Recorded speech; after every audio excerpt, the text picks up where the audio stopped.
मेरे एक प्रश्न पर चिंतन अवश्य कीजिए। यदि मैं आपसे कहूं जो अश्वत्थामा मरा है वो वास्तव में आपका पुत्र नहीं, एक हाथी, तो क्या आपका जीवन आपको पुनः मधुर प्रतीत होने लगेगा? क्या आपका हृदय फिर से करुणा से भर जाएगा?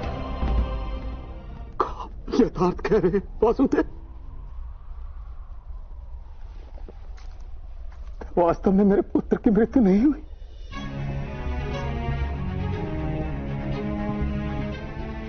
यदि आज आपके पुत्र की मृत्यु नहीं हुई तो कल होगी। विश्व में कौन अमर रहता है गुरुद्रोण? किंतु वास्तविक प्रश्न तो यह है कि आपके जीवन के सुख दुख, आशा निराशा, ज्ञान अज्ञान, क्या सब कुछ केवल आपके पुत्र से बंधे? क्या आपके जीवन का दूसरा कोई मूल्य नहीं?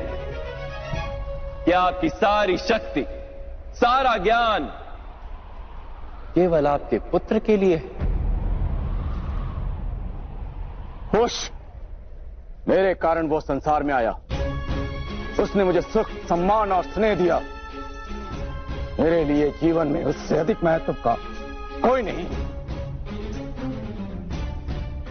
क्या प्रत्येक पिता अपने पुत्र से अधिक प्रेम नहीं करता?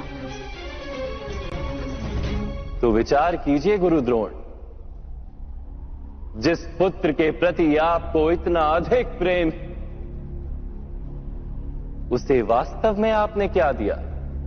संपत्ति दी, सुख दिए, राज्य दिया, संस्कार दिए, विद्या दी, धर्म का ज्ञान दिया गुरुदेव। क्या आप उसे कुछ भी ऐसा दे पाए जिससे उसे आपके रक्षा की आवश्यकता ही ना हो?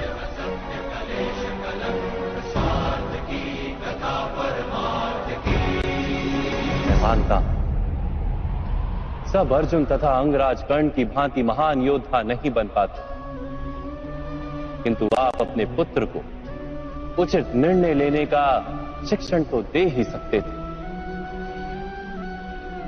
यदि आपने ऐसा किया होता तो आज आपका पुत्र धर्म का शत्रु नहीं होता और आपको भी अधर्म के पक्ष में रहकर युद्ध नहीं करना पड़ता। मैं अपने पुत्र अश्वत्थामा को सारे सुख देने की इच्छा रखता था वासुदेव। मेरे पुत्र अश्वत्थामा के प्रति मेरे मन में प्रेम के कारण।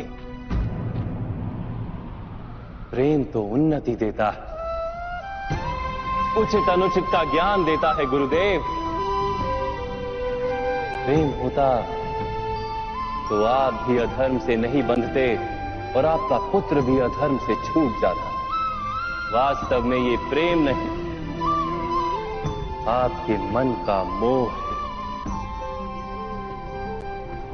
प्रेम और मोह के बीच क्या भेद होता है, क्या आपने कभी विचार किया है?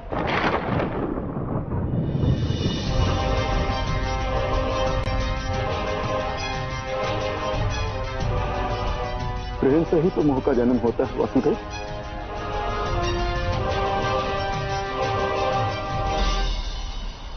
नहीं, वास्तव में जहां प्रेम होता है वहां मोह होता ही नहीं। प्रेम का जन्म करुणा से होता है और मोह का जन्म अहंकार से। प्रेम कहता है कि मेरे पुत्र को ईश्वर संसार के सभी सुख देंगे और मोह कहता है कि मैं अपने पुत्र को संसार के सारे सुख दूंगा। प्रेम कहता है कि मुझे अपने पुत्र पर गर्व है और मोह कहता है कि मेरे पुत्र को मुझ पर गर्व हो। प्रेम मुक्ति देता है गुरुदेव, मोह बांधता है। प्रेम धर्म है गुरुदेव और मोह अधर्म।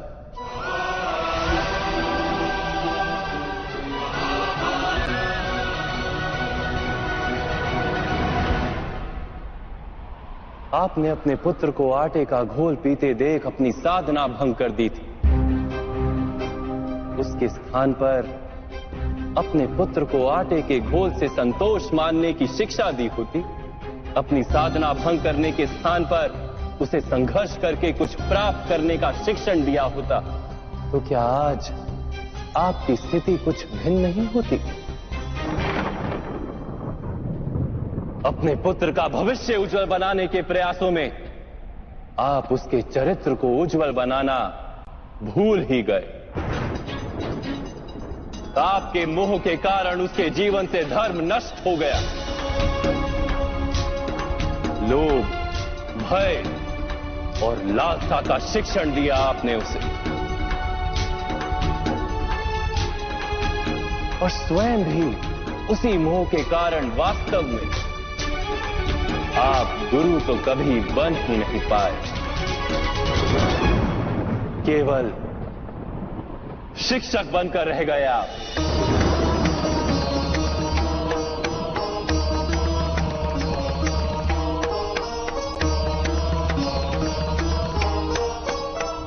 ऐसा क्यों कह रहे हैं वासुदेव? मैंने तो अपने संपूर्ण जीवन में अपने सारे शिष्यों को संपूर्ण निष्ठा से उत्तम बनाने का प्रयास किया है। गुरु वो होता है जो विद्या का दान देता है, विद्या का व्यापार नहीं करता। इसीलिए गुरु को अपने शिष्यों से दक्षिणा की आशा होती है, मूल्य की नहीं।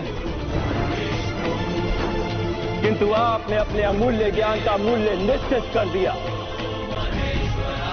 अपने ज्ञान के बदले में अपने शिष्यों से प्रतिशोध मांगकर आपने न केवल अपने जीवन में विष घोल दिया, अपितु अपने शिष्यों के जीवन में भी विष घोल दिया। और ये सब आपके मोह और अहंकार के कारण हुआ। आप गुरु नहीं हैं द्रोणाचार्य। जिस व्यक्ति के हृदय में अहंकार और मन में मोह तथा लालसा होती, उसके हाथों धर्म का कार्य तो हो ही नहीं सकता। इसलिए महर्षि भरद्वाज के पुत्र जैसे बाढ़ में डूबता हुआ व्यक्ति किसी वृक्ष को पकड़कर स्वयं की रक्षा करता है, वैसे ही इस अंत समय में धर्म को पकड़ लीजिए।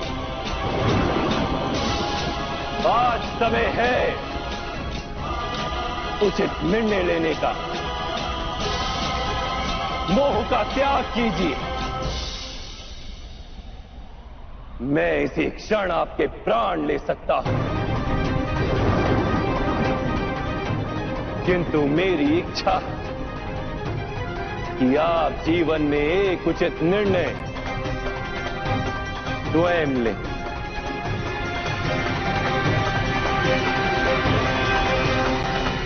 यथार्थ कह रहे हैं आप।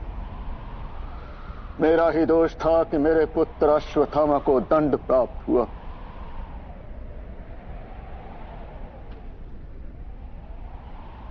अब समय आ गया है कि मुझे भी दंड प्राप्त हो।